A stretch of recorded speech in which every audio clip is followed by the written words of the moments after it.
ஆன்லைன்ல மொபைல் இல்லடா இது ரெண்டு வீடியோ கட் ஆச்சு வீடியோ பாருங்க அதுல நம்ம ரெண்டு வீடியோ கட் ஆச்சு வீடியோ கட் ஆச்சு இல்லடா கட்டா வந்துடா ஆன்லைன்ல மொபைல் இல்லடா இது ரெண்டு வீடியோ கட் ஆச்சு வீடியோ பாருங்க அதுல நம்ம ரெண்டு வீடியோ கட் ஆச்சு வீடியோ கட் ஆச்சு இல்லடா கட்டா வந்துடா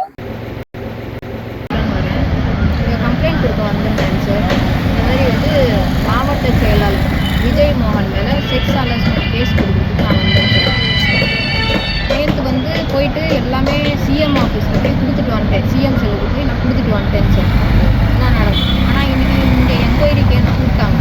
நான் நடந்த விஷயத்த இப்போ நானும் இங்கே சொல்லணும் நான் நினைக்கிறேன்.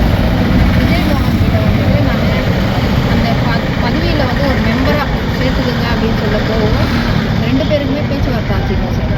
ரெண்டு பேருமே பேசுறதுக்காக மொத்தமாக வீடியோ காலிங்கெல்லாம் நாங்கள் ரெண்டு பேருமே பேசியிருக்கோம். அந்த மியூட்டாக நான் இருந்தது அதெல்லாமே எடுத்துருக்காரு. அதில் மொத்தமாக எடுத்து ஆடியோவாக வச்சுருக்காருன்னு எனக்கு அது அப்போ தெரியாது. அதுக்கப்புறமா அவரை கொஞ்சம் கொஞ்சமாக நான் அவாய்ட் பண்ண ஆரம்பிக்கவோ அவர் வந்து அந்த வீடியோவை அந்த ஃபோட்டோஸை வந்து மொத்தமாக நான் அனுப்பிச்சிருவேன், நான் இது பண்ணுறேன் அது பண்ணுவேன் அப்படின்னு சொல்லிட்டு சொன்னார். இன்னும் நான் அந்த பீரியட்ஸ் டைமில் என்னை ரொம்ப டார்ச்சர் பண்ணியிருக்காரு சார்.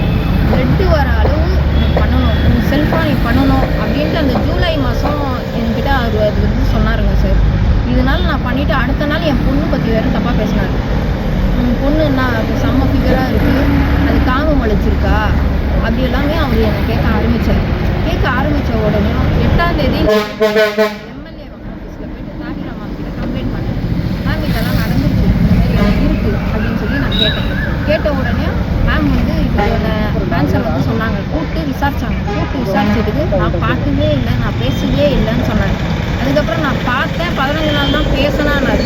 எங்கே ஆடியோனா எங்கே இது வீடியோலாம் அப்படின்னு கேட்டால் என்கிட்ட இல்லை அப்படின்னு சொல்கிறாரு. அப்புறம் அடிக்க வராரு, எப்படியா அப்படின்னு கேட்குறாரு. நான் யார் தெரியுமா, விஜய் மோகன் அப்படின்னு சொல்லி கேட்குறாரு. அதுக்கப்புறம் ஜான் பிரெட்டை வச்சு அங்கே தான் மேம் சொல்லிட்டாங்க, இதுக்கப்புறம் வந்து உங்களுக்கு எந்த இதுவும் வராது, அதுக்கு நான் ஷூட் தரேன். அதே ஈவினிங் எனக்கு ஜான் பிரெட்டை வச்சு பேசுகிறாரு. இந்தமாரி என்ன அவர் 20 வருஷமாக கட்சியில் இருக்கார், நீ என்ன பண்ண முடியும், அவர் மாவட்ட செயலாளர், உன்னால் என்ன பண்ண முடியும் அப்படின்னு சொல்லி என்னை கேள்வி கேட்டார். அப்புறம் டிவிகேல தீனான்ட்ரு அவர் கால் பண்ணி என்னம்மா ஒரு வீடியோ மட்டும்தானே இது பண்ணார், வேறு என்ன பண்ணார் அப்படின்னு கேட்குறாரு. நேர்லையா வந்தார் அப்படின்னு கேட்டாங்க. அதுவும் எனக்கு கொலை மிரட்டல். அதுக்கப்புறமும் தொடர்ந்து எனக்கு டார்ச்சர் பண்ணால், வழியில் போகிறோம் எல்லாமே டார்ச்சர் பண்ணான். இதை மாதிரி நிறைய பொண்ணுங்ககிட்டலாம் பேசியிருக்கான். அதுக்கு நான் ஆதாரம் எல்லாமே இருக்குது. நேற்று எனக்கு ஒரு ஆதாரம் கிடைச்சிச்சு. ஒரு பொண்ணு நான் வெளியே வந்தேன், என்னை துடிஞ்சு இன்னொரு பொண்ணு வந்து என் பேரை சொல்ல வேணாம், ஆனால் வந்து அவர் பேசின பாலியல் தொல்லை கொடுத்ததுனால நான் இந்த ப்ரூஃபை கொடுக்குறேன்ட்டு இந்த ப்ரூஃப் எனக்கு அமுச்சு வச்சுருந்தேன். அவகிட்டயே பேசியிருக்கா. நிறைய பொண்ணுக்கிட்ட இவர் இதே மாதிரி பேசியிருக்காரு. இதுக்கெல்லாம் எனக்கு தீர்வு வேணும். அந்த வீடியோ அவர் போட்டுருக்க தான் நான் மீடியாக்கே போனேன். என் உயிருக்கெல்லாம் பாதுகாப்பு இல்லை. ஆனால் அவர் சூசைட் நான் பண்ணிக்கினா அவர் தான் காரணம், விஜய் மோகன்ன்றது தான் காரணம்.